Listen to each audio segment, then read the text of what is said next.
The movie you're making me watch today is Prisoners. I need to get my notes.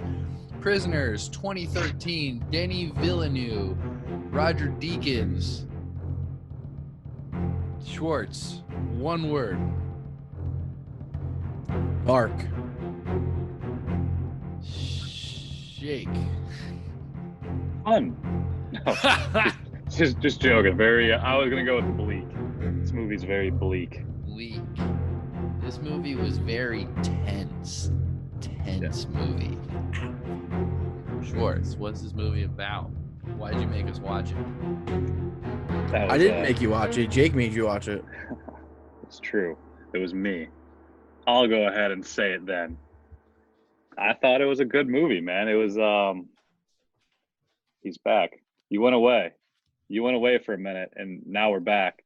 And you made a mistake. I was actually the one who made you watch it this week. You do it. It doesn't matter. I was about to explain, but since you're back in it, I'll explain it now. You're screaming at me. I had to go get my notes. Yeah. You mean you didn't say shit this whole time I was gone? No, I was just deflecting and buying time. You never listened to a podcast before. He's a rook. Yeah. A rook. Yeah. You're next to the queen. I can't just go without the whole group involved. Jake, anyway, you made us watch this movie. What's it about? I sure did. This movie is about child abduction. At its core, yeah. Yeah, no, this movie, there's a lot to this movie for sure. There's a lot to unpack with this movie. This movie is essentially about the character, like Hugh Jackman plays a character who's a father, and his daughter gets abducted along with another neighborhood girl. And it's sort of the story of what Hugh Jackman has to do to basically find out where his daughter is. And then you also have another side story going on. It's Jake Gyllenhaal plays a detective assigned to the case. Paul Dano plays a character who is pretty much like the prime suspect in the kidnapping, which Hugh Jackman eventually kidnaps and tortures. And Paul Dano really shows his acting versatility in this movie. Yeah, this movie is pretty fucked up, really. It's pretty disturbing at times, very violent. Like, just it really goes all out on that whole torture shit. Yeah, but overall, I think it was a really good movie. Very, like I said, there's a lot to this movie. It's very detailed, very layered storyline. Whole lot of shit going on with Paul Dano's family, the whole everything with Hugh Jackman's family that got their daughter abducted. There's another family involved with played by the other girl that was abducted. Her parents are played by Viola Davis and Terrence Howard, and I think they did a good job. They were in it a lot, but their scenes I thought were really fucking good, very powerful because Viola Davis is a pretty powerful woman. Oh yeah, and she benches 350. The what? She benches 350. Oh, word? With her dick. Word? I don't even know. Yeah, I thought this was a great movie. I thought the whole maze aspect of it and how everybody in this movie was kind of. Well, what about the maze? I think the maze is a place where underneath the ground or someplace where fucking that family's been abducting little kids for decades, takes them, and they got to try to survive. There was no maze. I think they had to undo the maze. They had to do a maze on the paper to go home. That's what that note said on that maze thing. There's a shot when you see the girls downstairs. You see the soda bottles next to them that they drank a bunch of shit, and then they had their a paper like a maze book. And it said, "Finish the maze, and you'll go home." Isn't that why that one other kid, that the one guy that killed himself when he was in custody, he was a child victim at a time? Isn't that why he got out? Or is that why he got out? Because he did the maze? Because I wasn't super clear on why that guy, the dude that Paul had Dano all the snake was a victim. Yeah. Paul Dano was the first victim, but the other dude, he had like dark hair. I think his name was like Danny or Bobby. I think the character's name was Bobby, that had like all the snakes and shit, and was going into their houses and stealing shit for them. Like, how did he, like, I was a little confused on his story. Was it? Dude, I'm confused about a lot of shit on this movie. So Paul Dano and him were two kids that were kidnapped by that family when they were kids. Right. But Paul Dano, obviously being not very intelligent, is easily manipulated, and that dude was also easily manipulated into helping them. So that dude goes in and steals things from houses and helps find the children they're gonna abduct and all that type of shit. Why was he stealing socks? Kind of the same deal. I don't know, because he was probably a fucking sick fuck who'd like to do stupid shit with socks. But I think that's what I like about this movie is how it's everyday people, being like Melissa Leo's character, Hugh Jackman's character, even fucking Jake Gyllenhaal's character. They're all these everyday people doing everyday shit, but deep down, like they got a lot of shit going on behind them and shit that you never see and they never really talk about. That's what I really like about this movie. It's kind of like an examination of just people, really. Like it's all the ways that people go to get something they want or find someone they want. The people think like Paul Dano doing the exact opposite of keeping it from him. Fucking what's his name? Detective Loki. He's a fucking Freemason. He's got Freemason rings on and shit. That was a pretty cool little aspect to it too, about like how he views his job in that way, of being part of something that's trying to do something, good or whatever, I guess you want to say. I thought the scenes with Paul Dano got a little frozen action going on, but I think what I noticed was he's all fucked up. Oh well. Go again, Schwartzy. What about Paul? I was saying the scenes with Paul Dano. The scenes with Paul Dano and Hugh Jackman when he was torturing him were awesome. I mean, the scene with Viola Davis goes and tries to talk to him, and he's all fucked up. He can't even open his eyes. That was a pretty crazy scene. Yeah, I think Hugh Jackman is a great actor. That was my first. This was definitely Hugh Jackman's best role by far, in my opinion. I would say so too. Yeah, definitely like Gyllenhaal too, but just Hugh Jackman, he's amazing. I was joking when I said that Paul Dano showed his. He was barely in the movie. Let's be honest. Yeah, but he was really good when he was in the movie, man. Paul Dano was great. I mean, what did he do? He was like, I don't know, and then he played a fucking weirdo.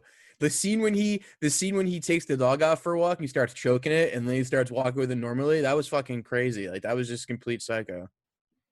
Yeah. Yeah, he's just like a mentally disturbed person. Yeah. But you gotta and that's another thing, like Melissa Leo's character, her and her husband fucking kidnapping children because Melissa Leo's the mother, the old mother, who ended up being the mastermind behind it all. Yeah. I mean, so what's up with her? Why does she look like she's in old lady makeup, number one? Well, she was definitely looking older than she was. I don't know if that was like a choice they made, or I feel like maybe her character is trying to look more not capable of doing the things that people might think. Back to the Future, old makeup. I didn't think it was that bad, but I mean, I do see what you mean. Yeah, that character was played by Crispin Glover.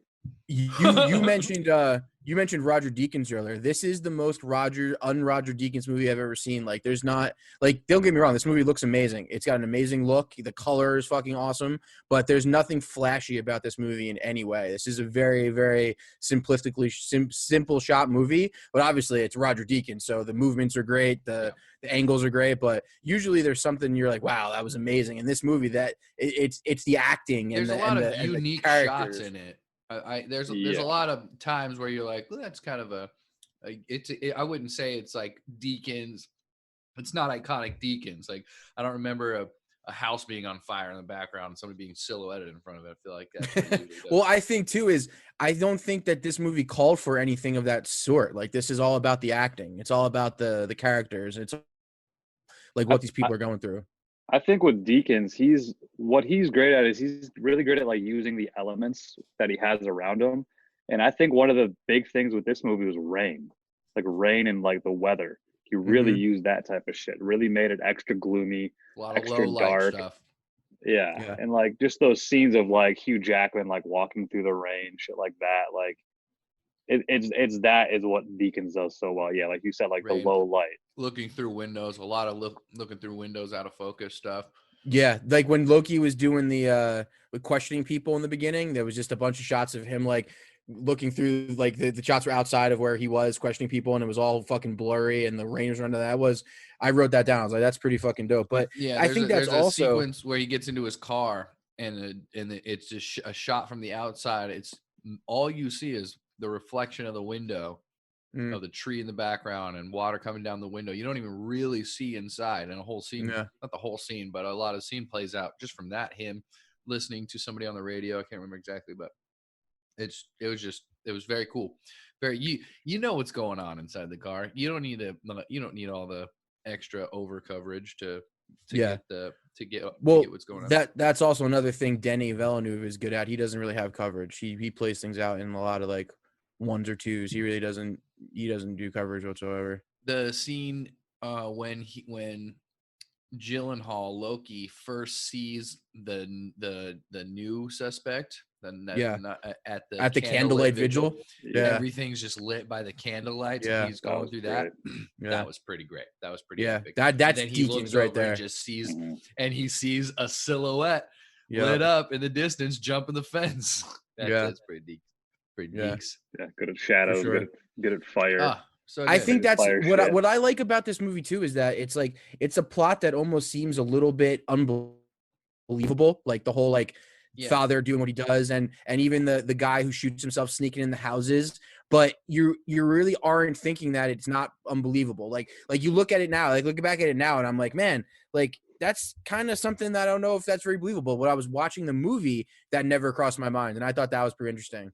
Maybe it's because the movie was just done so well that you're not thinking about that. But when you go back, you're just like, I don't know. I mean, that might be a little much. I wanted a better motive from the lady other than just we lost faith in humanity, so we're killing kids. I wanted a better motive. I wanted a better reason.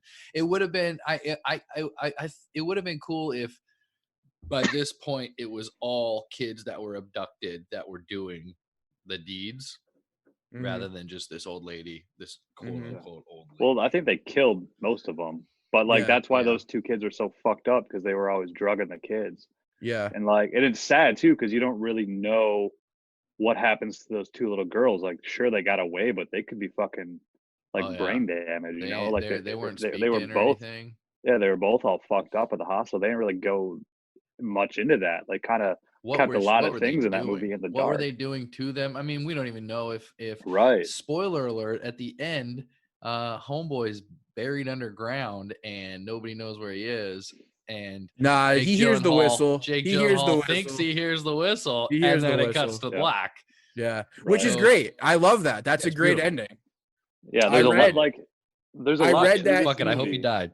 I read in the original cut that there was no whistle, and that the production company was like, "Listen, he can't die in there, or you can't just say he dies in there. There's got to be something." So they made him put the whistle in. Well, he had the whistle. So was that? What I'm saying is they made him hear the whistle. Oh, okay.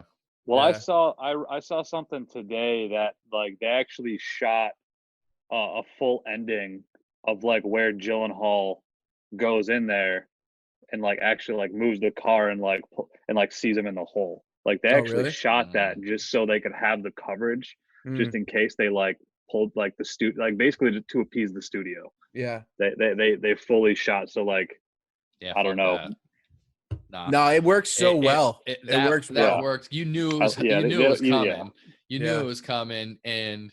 But then especially because they talked about the whistle beforehand, about how she found her whistle. No, she got a new one. So you knew that was coming. That was the whole reason why they got abducted in the first place, because they wanted to go get the whistle from her house. Yeah. The two girls did. So they went back to the girl's house to go get the whistle, and while they were gone is when they got pulled. And so that's why they had. Yeah, exactly, and that's why they had that whistle in the hole, because the girl was able to just left it down there. Yes. So it all kind of weirdly what caused it saved them in the long run. But then there's this whole the whole unknown about all right, well, what happens to Hugh Jackman now, because they know he just fucking kidnapped Paul Dano and tortured him. Yeah, he goes to jail for a long time. It was pretty crazy. I don't know, because they might never find Paul Dano. No, they did find Paul Dano. They found him. Oh, they did find him. They found him, and they revealed that he was Bobby whatever. Hey, Hugh Jackman's going to jail for sure. That's and Homeboy said that too. He was like, they were like, if you find him and he comes back, he's got to go to jail, right? Gyllenhaal's like, yeah, probably. Probably. Yeah. Well, I like Gyllenhaal's character. I thought Gyllenhaal's character was an interesting take on a cop. You know what I mean? It's just he seemed just like this depressed young dude who was kind of just. He enjoyed his job, but I also think he really didn't like his job. I feel like he was the kind of guy. I feel like he just had to help people. You know what I mean? Mm-hmm. I feel like he was a pretty normal, helping people. Normal take on a cop. Well, I think the whole like all the tattoos, the Freemason fucking rings, the neck tattoos, the hair, the edgy haircut. I feel like that was a little different than most cops. There was implications that he was a victim of abuse too. Like when he beat I read that priest. He said the thing about like, I went to this boys' school, something. A guy like me would love to get my hands on a guy like you. Something along those lines. Why did he go to that priest's house in the first place? Because he had a list of basically sex offenders in the area or pedophiles in the area, and he was going door to door and asking them questions. And the priest was a pedophile. So the guy that the priest had in the basement, was that the husband of the lady? Yes. Oh, so was it? I didn't know that. Yes. I mean, the priest killed that guy? He had the necklace on. Yeah. The priest had the necklace. The guy in the basement had the maze necklace. Jake Gyllenhaal saw the necklace on the guy, and that's how he remembered the maze. And when he got to her house at the very end, he saw the picture of the dude with the fucking thing. And he's just like, oh, well, shit, this is him. I forgot. That's why didn't see that the maze pendant. I didn't see that he saw that on the guy, or I forgot. I didn't even remember. Like, I saw this movie probably within a couple of years of it being released. So it's been probably like 5 years or so. I forgot all about that, and I'm not even sure if I knew or if I noticed the first time around. But like, that's I knew that maze pendant and the maze drawings was important. Yep. But I don't remember seeing it on that guy's body initially. And I mean, why did the priest have a broken ass basement like that he just what the fuck did he used to keep kids down there or something? He may have. He might have. I feel like there was some implications with that too, because he was a sex offender. Like, he was on. And that's what I'm saying. Going back to my point before, like, I love this because it's just about normal everyday people who got all these fucking deep dark secrets going on. You just never know about it. That's pretty fun. But I just want to know why he had that fucked up layers to it. Because that's the fucked up implications, because it was blocked by the fridge and everything like that. So that could have easily been some sort of fucking weird torture hole. He killed that guy 5 years ago. Yeah. So I don't even probably unanswered questions. Absolutely. This movie's full of them. I thought the scene where Hugh Jackman's trying to convince Terrence Howard that they should do what they're about to do was pretty great. That was a really well Terrence Howard. Terrence Howard was awesome. He broke my heart. Hugh Jackman was a badass. It's hard to say. Like, it's one of these movies where it's like you question yourself of like, almost like it reminded me of like Nocturnal Animals a little bit, of like, you put yourself in a certain situation, like, how the fuck do you react to it? You know, like, there's a lot of different ways you can go, and like Terrence Howard was like, this ain't right, and Hugh Jackman's like, we got to do what we got to do, and like I wonder, you know, like, where would I be with that? Oh, I know where I'd be. I think I know where I'd be too. I'd be bamboo shoots under the fingernails. Probably. Here's the thing: so. is but I understand where Terrence Howard comes from. I mean, Terrence Howard's right. Yeah, exactly. Like, he's the conscious of the situation. They ought not have done that stuff to him, but at the same time, what he knew was that Paul Dano knew where the kids were, and he did. Yeah. And he always did. Right. He always knew that. Yeah. And that's what I like about this movie too, is that both the bad guys were on the loose. So like Jake Gyllenhaal was going after one, and this dude had the other. So it was, and I like the idea of it being a small town too. Yeah, I look at it now and I'm like, it's kind of an unbelievable script. It's unbelievable, and it's it's almost too simple. I don't think it's simple. It's such a complex fucking it's pretty movie. simple when you, I mean, it's complex in how it was told to us, but when it comes down to it, it was just this old lady kidnapping kids for no reason. I mean, for whatever. Right, and it just showed all angles of it, like Yeah. all the different sides of like the detective, the fathers, the families. It just showed everyone involved in a way. Sure, yeah, a simple story, I guess, but there's a lot to it. I will say that the soundtrack was pretty cool. I like the soundtrack a lot. Yeah, I thought that was fun. John Hossenberg. Yeah, dude, he kills it. Yeah, I don't know. I saw it. I the only reason I remember is because it looked like the guy who, I mean, it's also just Nordic sounding, which is the guy. I mean, the guy who makes the Mandalorian soundtrack. His name's like Johan something. I was like, I was wondering if that's the same guy. No, it's not the same guy. It's very Hans Zimmer-y, the soundtrack. Yeah. This was also Denis. Interstellar. This was also Denis' first English language film, which is cool. Oh wow! I thought the Grinch was no. No, that was Ron Howard's first English language film. Oh, I thought that was. Hold on. Was this? Good. Is it? This was 13. When did Sicario come out? After this. 15, I believe. Was that the next made it right after this. Yeah, this followed this one. And what did Villeneuve make before this? He made that movie I told you should watch called Incendi, which is a film about a family that gets like a letter from their mother, and it's to go back to the Middle East where they're from and try to figure out a puzzle or clues to finding out who this person is, and they get into some crazy shit. And then he also made a black and white film about a school shooting. Boring. Hey, how funny was it that guy's name was Alex Jones? Yeah, I'd like that. Yeah. I think my favorite line was Alex Jones has the IQ of a 10-year-old. That definitely made me laugh. I mean, that's what I heard that, and then I was like, "Would they fucking? Did they do that just so they could say that line? Because that's hilarious." Right. That was another thing I forgot about that movie. Like maybe I wasn't like as aware of Alex Jones when I noticed this movie, but like, oh, that was. They named him straight up Alex Jones. Right. Yeah, that quote. That's Hugh Jackman's name was Keller Dover. Keller Dover, and then Detective Loki. No, there was definitely some weird names. Joy and Anna and Joy. I feel like that's like from a book. There's a lot of symbolism in this movie when it comes to names and like even like beyond. Symbolism. Yeah, like there's a lot of like even like religious undertones in this movie. Like the dude collected snakes. That's how they killed the kids. They killed the kids with snakes. Serpents represent the devil. The dude was Keller was a carpenter. Jesus was a carpenter.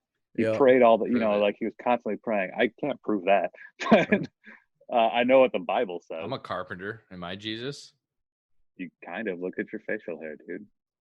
Yeah, you're like redneck Jesus. Yeah, you're opposite of white Jesus, sort of, but still white. Sort of. Anyway, but yeah, there's a lot of like weird religious shit, and obviously the whole side story with like their fight against God was their kind of almost their whole purpose. Yeah, that would have been cool if they went into a little bit more about that. Like maybe they could have talked about like things that they did. Simple. That would have been cooler. They did. Yeah. It's complex. There was a lot of moving parts, but nobody explained anything. It was just like, that's what we do. We kill kids. A lot happened. Fuck people. Yeah. But see, that's fine. That's great. I don't think the movie was meaning to explain shit. They were just going to show you this. Like they were going to give you all these things and never explain it to you, and they did that purposely, which is kind of cool. I think it's fine. Yeah, it's kind of cool. Yeah, it's fine. The movie was fine. I like the scene when he was chasing after the candlelight vigil. It's probably my favorite scene from the candlelight vigil to when he was chasing him through the backyard, dog barking. Wonder if that's a Denis trademark, a dog barking in some of the most tense situations of his movies. And then he jumps out of the tree. I liked it. I don't know if it is. I'm just saying the most intense part of Sicario was a dog barking the whole time through the border crossing. I love that just constant annoying noise in the background. You don't even really notice it. And then every now and then it'll peek back to see what it is. I don't know. I like that ideas. I Yeah, like those no, I agree. ideas. Were there any Even the dogs shots, and, even how dark, like when I said my word's dark, it's not only because the subject matter was dark, but this movie was dark. Most of it took place at night or in stormy weather or in a fucking building with no windows or Underground. like underground. And Paul Dano was in that dark ass fucking torture chamber, but he was also in the dark ass RV in the beginning. Like the shots of him were just from the behind and it was just the silhouette of him, and like he looks over and he crashes into the tree. Like that was all pretty dope. That was pretty fun. This is a dark movie. That was intense when they first caught up to his car and he crashed into the tree and they pull him out and shit. I didn't know what the fuck was going on. Yeah. Yeah, for you sure. know the name Keller, or the word Keller is German for basement. Yep. More symbolism. That's kind of like a little on bit the nose symbolism. Well, almost Loki is a little bit too. Yeah. And a lot of it, sort of. I mean, it was all there. There's symbolism. All there. The guy who wrote this movie. Too much, but yeah. Go. So did you guys check that out? Which movie? Go ahead. So the guy who wrote this movie created the show Raised by Wolves, that new HBO show. Oh yeah, you guys see I watched it. I didn't like it. The guy who wrote this? Yeah, the guy who wrote this. Okay. Yeah. No, was that weird, like, kind of animated sort of show? No, it was a Ridley Scott show. It was good. Like the Ridley Scott show, yeah. Yeah. Like, it was a little bit. She blew people up with her mind, and she was raising people on the moon or Mars or whatever. Super sci-fi. Yeah. It was pretty good. It's like hyper sci-fi. It was not good. It had its moments. Pilot. Don't watch it. You should watch it, Jake. I saw the pilot. I wasn't a fan. Yeah. So you know what? Doesn't get better from there. So that's what I heard. You know what was the disappointment? Lovecraft Country. That started out so strong, and then it kind of just fell off. I agree. So strong, like the first 10 minutes. The first 2 or 3 episodes are pretty good. I really liked the pilot, and I wanted them to like stay in that like world of like searching the South for like the father. And then it's like, oh, episode 2. Oh, here he is. It's like, oh, and then it became like situational more than like anything. You know what I could use more of? Season 1 of True Detective. The only thing that made me annoyed in this movie was the wife of Hugh Jackman. Her character was just fucking annoying. She's like laying on the bed and taking pills. Like, I get that she was upset, but don't be annoying and upset at the same time. It doesn't make it better for anybody else, you know? Just don't be traumatized by your child getting abducted, please. Don't. Listen. You can be sad. You can be sad. You can be traumatized, but just tone it down a little bit, bitch. Don't be tone sad, it down a little bitch. bit. What do you need? Pills? What do you need? Sleeping pills? What are you tired? What are you tired? You can't take a nap. I was just like, weed, come on. You're not making his life any easier. Would your kid get fucking abducted? Go fuck yourself. No. You can be sad, but you don't have to be annoying. What was she doing that annoyed you? Just crying the whole time about her child being abducted. So you could be sad, just don't cry. Annoying. Yes. If you're gonna cry, close the door. Don't let anybody know you're crying. Okay. Take your own pills. You're saying don't be sad. I'm saying be sad, but don't annoy me with your sadness. I think from someone who's probably never actually felt true emotion, it's hard to How are you gonna even say that? It's hard to empathize with sadness. I'm not saying you. I'm just saying it would be for someone. Oh, so you just said me, someone who doesn't have any emotion. I said someone. I didn't say you. I didn't say Schwartz doesn't. Well, why would you say it after I make that statement then? I don't know. Why would I? Just making an observation. He's a callous individual. Just making an observation that's not wrong.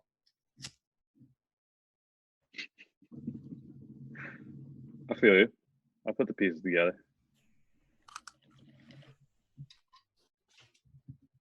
What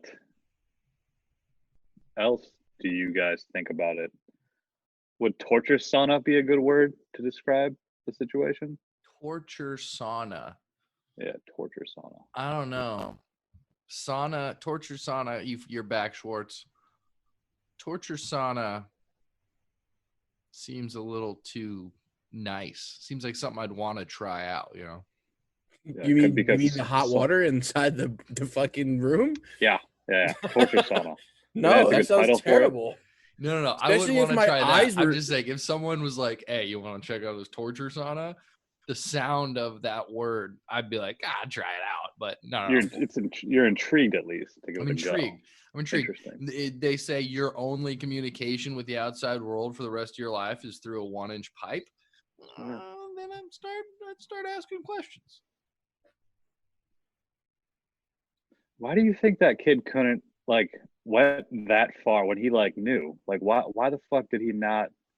Because eventually he's like, it's in the maze, and he's like, he would say things and give hints, but he still would never be like, my aunt's got him. Yeah, I think it's a mix of he's not very smart and he's terrified of her. Well, who was he talking about when he said he was going to come for me and he never did? Who was that? I think that's the dude who shot himself. Oh. Yeah, sounds right. Dano Jr.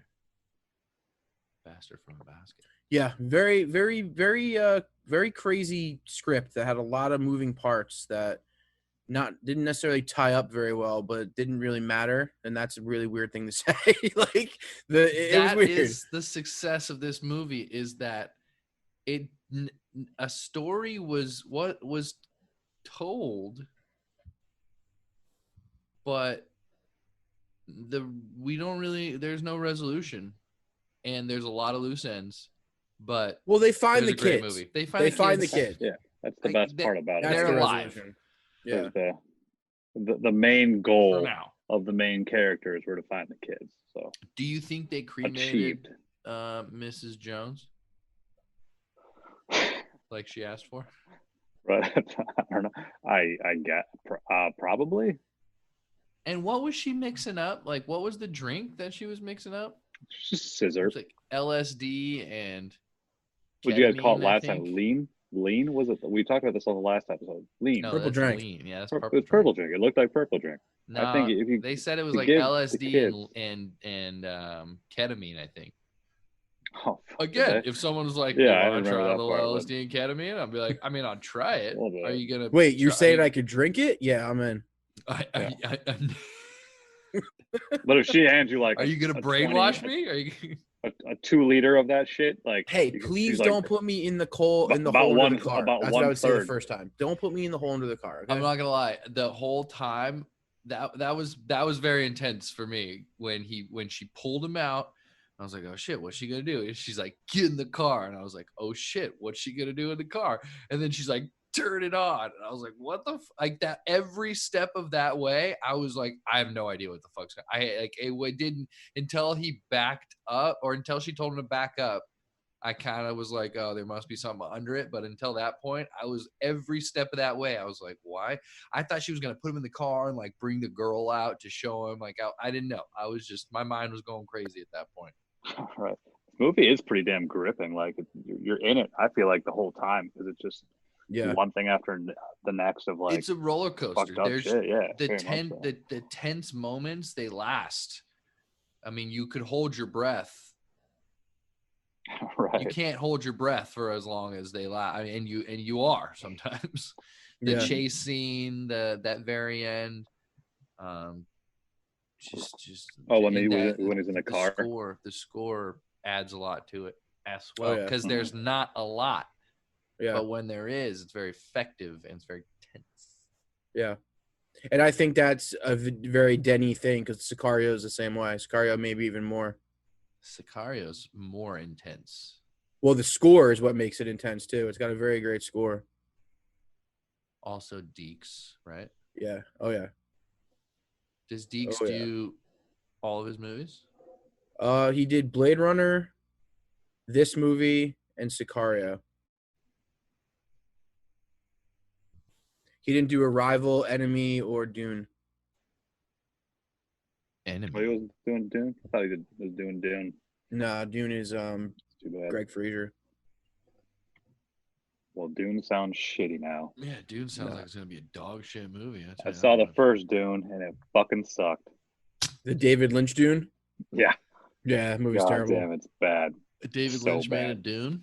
Yeah. Yeah. In like 84 or something like that. It's fucking bad. Oh man, it's bad. You think this one's gonna be bad? No. I don't know. It's hard to say. No, they have a good cast and a good director. Really good writer too. It's written by a dude who wrote a lot of good shit. And the cast is insane. Not convinced. Right. Yeah. I just hope it's like a goofy ass story. All the same could be said about your favorite fucking movie, Jupiter Rising or whatever. True. Yeah. So I don't know. Oh, sometimes movies like that just Wachowskis fucking fall jerking apart. each other off, then finger blasting each other later.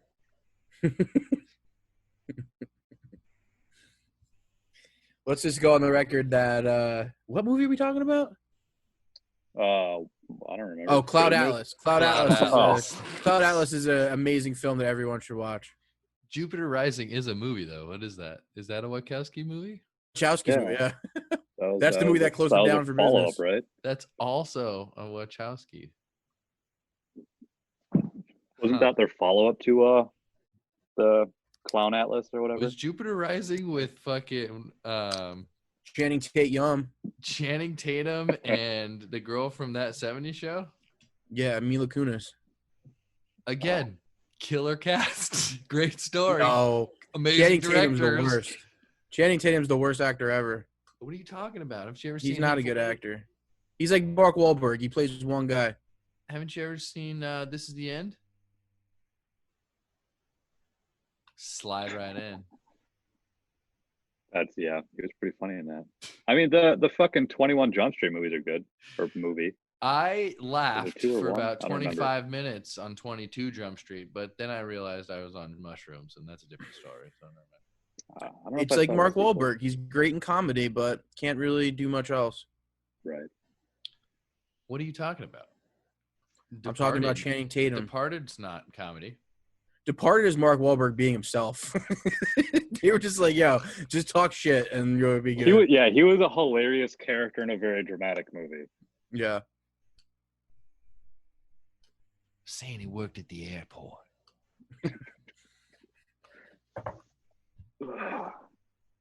Well, who was your favorite character of Prisoners?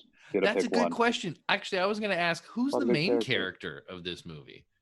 I would say Jackman, but Jackman, huge. I think Hugh seems to be the main, but like Gyllenhaal is a close two. Gyllenhaal's my favorite character, but I think Hugh Jackman, he's a pleasure to watch act. He's an amazing actor. Mm-hmm. There was multiple scenes where I was just like, man, he's fucking good. Both of them are great. Don't get me wrong, but there was a couple scenes where I was like, man, Hugh Jackman's a really fucking good actor. This dude also kills people with his talon claws. Right. Like that's a different story. Don't fucking really take good. Wolverine's kid. I guess after Wolverine, the black and white one, what was the last one that he made? Logan. After that one, you're like, all right, this guy's good. But there's been, I just haven't seen a lot of Jackman movies. Huge. He's good in The Prestige. He's great in The Prestige. You know what? I just hate Superman, X-Men movies or whatever, all of them. And that probably deterred me. But yeah, I don't know. Name like 17 other Hugh Jackman movies. Let me see if I like them. All right, stand by. Pulling up Hugh Jackman. This is definitely. I'm almost struggling to think of like other really great ones other than like Les Mis. I'm not gonna lie. I didn't watch that one. I mean, people seem to like that Bad Education movie that came out like last year on HBO. It was okay, but I don't think it was that special. He was great in Gladiator. Was he in Gladiator? Yeah, no. He was Maximus. That was Russell Crowe. Oh yeah. Also, in Les Mis. He was great in the 300 as Leonidas. And that movie where he protected the president, Morgan Freeman. Yeah, scrolling his He protected IMDb, the president from Morgan Freeman? No, the president was Morgan Freeman. And he was like, oh, you're thinking of Gerard Butler. Oh, yeah. Oh, that's not the same Fountain. Guy? He's good in The Fountain. Have you seen The Fountain? Are you asking me that? The Fountain? No, yes, I don't know. Yeah. I've been to many a fountain. The Fountain, the Darren Aronofsky film with Hugh Jackman. I have not seen any Aronofsky movies. Any? Oh, really? He's the one that just he'll film some grass, right? And like, no, that's Terrence Malick. Terrence Malick. Okay, who? Aronofsky did Black Swan, The Wrestler, Requiem, Mother. Oh yeah. I've seen 3 out of 4 of those. Yeah, those are pretty great. He just announced his newest film today. It's with Brendan Fraser. It's an A24 movie called The Whale. It's about in an apartment building. He's 600 pounds, eating himself to death, and he finds out he's got a daughter who's like this complete asshole, and she comes to live with him. That sounds fucking weird. Brendan Fraser's the fat guy? Yeah. Awesome. I love me some beef fresh. And that's Aronofsky's my favorite movie. Yeah, it's Aronofsky. Terrence Malick movie, huh?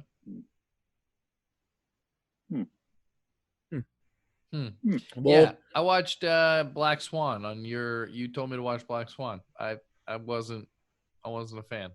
That's a great movie. That's his best film. Then there's like Requiem for a Dream, which is basically just like a fucking smut film. That one's like interesting to watch, but it's not like really a good movie. Yes, it is. All his movies are very, very good, well-made movies. All of them. Except for Noah. Noah's the only one that I wouldn't recommend you watch. Starring Brendan Fraser. I think The Fountain is like probably my favorite Darren Aronofsky film, honestly. Ooh, for me, it's got to be Black Swan and The Wrestler. The Wrestler's pretty good. I actually just watched that pretty recently. He seems like a movie you'd like, Jake. You're wearing a wrestling shirt right now. Oh, it's Macho Mondays. It's definitely Mickey Rourke's best role. He was amazing in that. Yeah. Yeah, but what else? I remember not liking it the first time I saw it, and I wanted to give it a shot again. And I watched it like a few months back. Pretty good. I like the part where they staple things to him. Right. What's your I mean, Steve-O's been doing that his whole life. He still does that, and he's sober. Where do we place it? What do you guys think? Where do you rank it? You want to rank it? Are you done? You got more to say or what? I could just be done. Go take a nap. We got to rank it. Oh, okay. But yeah, let's rank it. I'm good. I'm good. We can rank them. What do you got? Where you got it, Schwartz? You're so eager to rank. What do you got, you fucking asshole? Sorry, that was rough. He's not even paying attention. He's just fucking pouring himself a drink. Gotta look it up. He's frozen. I gotta look it up. All right, fine. Frozen. Just looking it up.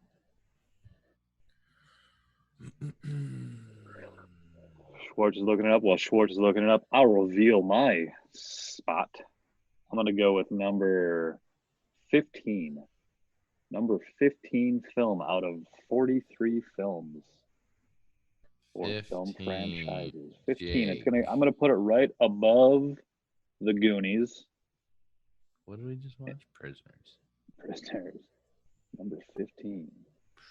And I'm going to put it right below Blue Velvet.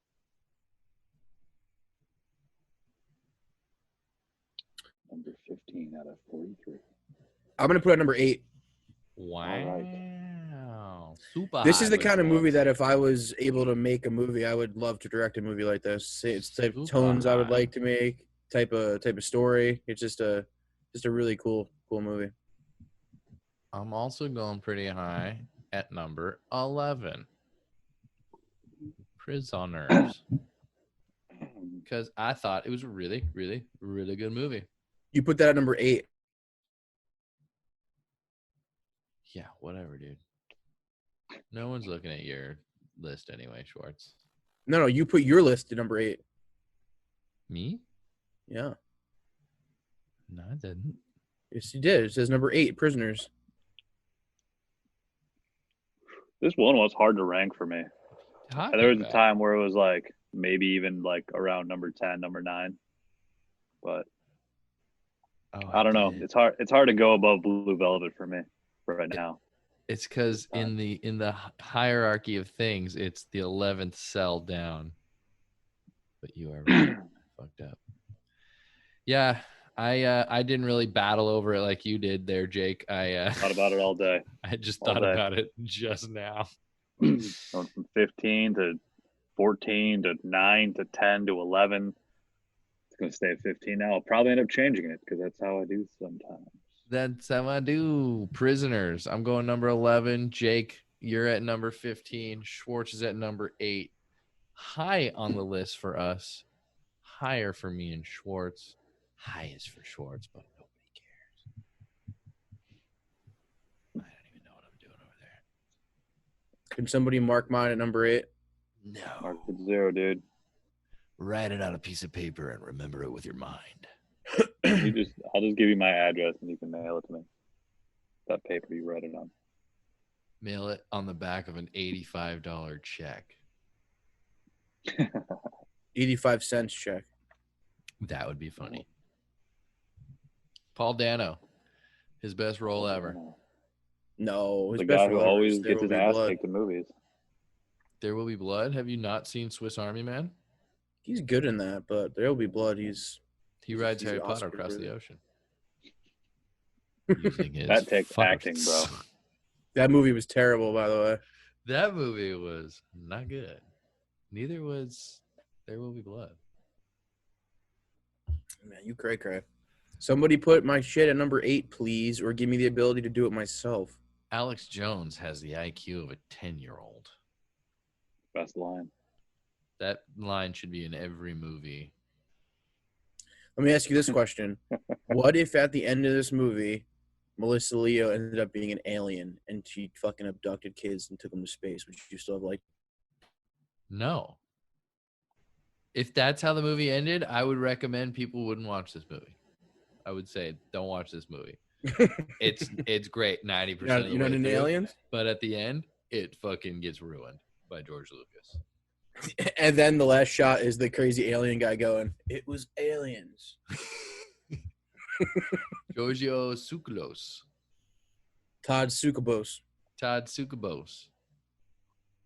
Denis Villeneuve. My man Denis Villeneuve. Prisoners. Shout out to the big cat. Oh no, not today. Not today? All right, take that back. Big cat, go fuck yourself. Big cat, go screw yourself. Big cat. Meow. This dude calls me last night. He's like, "Bro, I need some fucking work. I need a job." I'm like, "Dude, just save your money." He's like, "I just bought a California King." I was like, "How much you spending on that?" He's like, "A couple $1,000s." I was like, "Well, you're in a goddamn pandemic, dude. Stop buying California Kings." It's worth it, dude. I got one. Yeah. I got one. It's amazing. It's the biggest bed I've ever slept on. That's dope. Apparently, there's an Alaskan king that's bigger. Oh. Hey, a big cat needs his rest, so fucking whatever. Big cat's like 7 feet let tall. Let him have it. Let him have his big bed. He's a big cat. He needs a big bed for a big cat. Shout out to him. Shout out to that pussy Drew Liner. And probably Danny's our only listener, so him too. Certainly our only one that's listening still. No one's listening. No one listens anymore. For sure. No, I just mean an hour into the episode, and we're not even. We're clearly done talking about the movie. Yep. On that note, watch Prisoners. Yeah, good. Or don't. If you had the choice to watch Prisoners or Pan's Labyrinth, I'd say watch Pan's Labyrinth. Ranking tells me otherwise. On me? No. Oh, maybe not you. My bad. Yeah. Not me either. All right. Well, me then, I'd say watch Prisoners over Pan's, but they're both great movies. So watch them both. But you're Jake. You're a fucking weirdo. You're a vegan. You don't count. Maybe not. Maybe go fuck yourself. Yeah. I'd rather watch Vegans Korean count. movies. Vegans count just like Republicans. Vegans are Republicans? No, say that. They're not.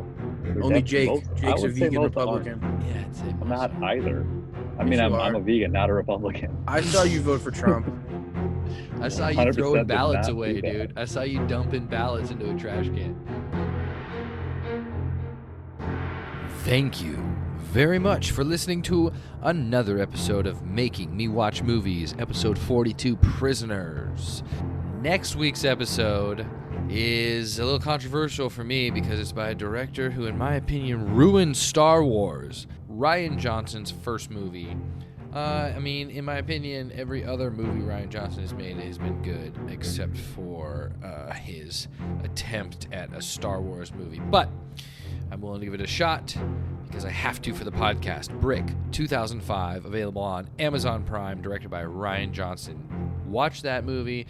Listen to us next week, Wednesday, wherever you get podcasts, and follow us on Instagram, MMwM_podcast. And since you're already there, give our big cat a follow at Bodacious Drew.